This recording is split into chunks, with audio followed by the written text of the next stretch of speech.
So here's the whole story. I'll cover the details in the dreams, and I'll talk about the dreams that I had that played an important role in the story that I just really couldn't make or put into videos because I had lost the motivation to do so.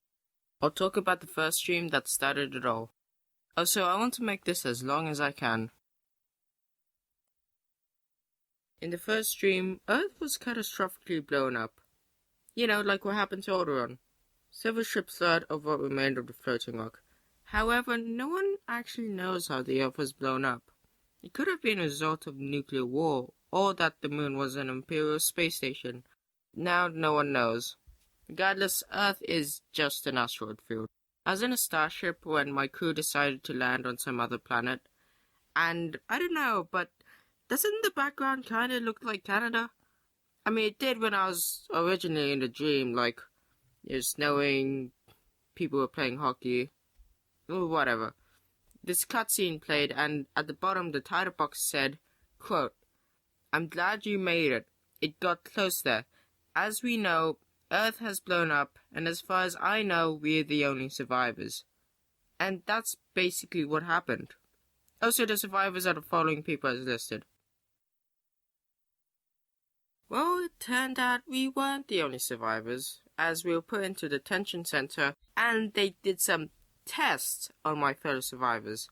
I caught wind of this and went out of the warehouse as keeping everybody from Earth, and it turns out it was just not to disinfect them from some rare disease going around in the camp, but instead to inject them full of steroids as they turned into giant animals of what were once their pets back home.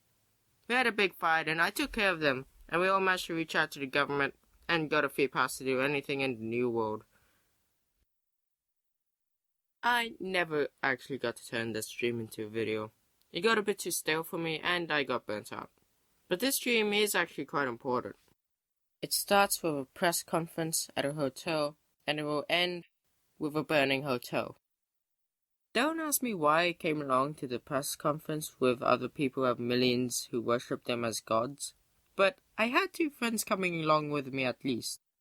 One of them I've actually known for quite a long time. The other I made in a sketchbook. We were all unnecessarily piled into the highest level and told to wait, to just do something at that time. Needless to say, I think I know why the hotel burnt down. But for now, we were all just stuffed into a tight space with no room to maneuver and told to talk to people.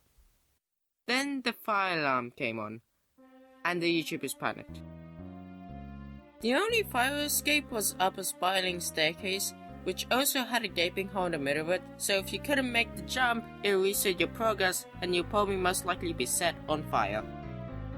I made it over quite easily because I could fly, but my other friend just barely made it, and from then on there's a fork in the road. You could either take the outside escape, climbing down a ladder from the side of a burning building, or we could go down each level and deal with the paparazzi that don't care if the building is burning down. I took my chances with being charged with assault rather than climbing down a cheap ladder. And it was largely uneventful onto the ground floor, when a crowd of press reporters were banging on the front doors because they were locked with duct tape. Luckily, my friend from before saved the day and slammed on the emergency release door button and we all got out. So you all might be wondering, "Oh, Colonel, what's the losses?" Well, shush, I'll tell you. All the social media influencers, YouTubers, all that stuff, they're gone. All the press reporters, people working for CNN and all that stuff, all gone. Some firemen, all gone. The management, still inside their mansion. But yeah, apparently there's also a fire in their mansion, so all gone. And with that, I'm now homeless, I'm striking out on my own, looking for a job, and trying to support two other friends. Well, with the hotel burnt down and the only other survivors that had jobs from Earth gone, I struck out on my own. After failing to hold down a job as an exterminator, I looked to other alternatives.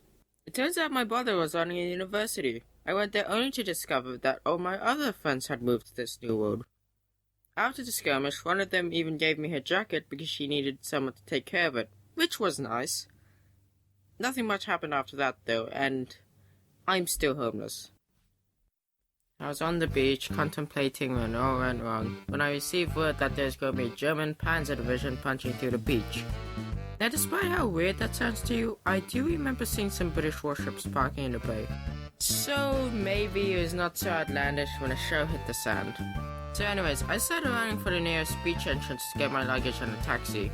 While I was rushing to not get encircled, I came across a field hospital, and there's only one patient. Now, I'm not used to carrying people classical hero style, because it's actually quite fun to watch a class push two people together in an uncomfortable relationship. Fun times. But now I'm carrying this girl in my arms for no reason other than I'm hearing MP40s making Swiss cheese out of some of the unlucky doctors and nurses. I know to immediately get out of the back door. And we make it! Past my school library, out of the gate entrance, and it's somehow nighttime. My first instinct is to go find a friendly neighbor to stay the night, but she insisted that we go and visit some tourist attractions. We were basically in France, so I begrudgingly said yes. So we grabbed a taxi and went around the local city area. Luckily, some people left out a bunch of boxes for us. We also had a few baguettes for dinner, so that was nice. Well, that was a fun little adventure. I hope you all liked it. Follow Yuri, over and out.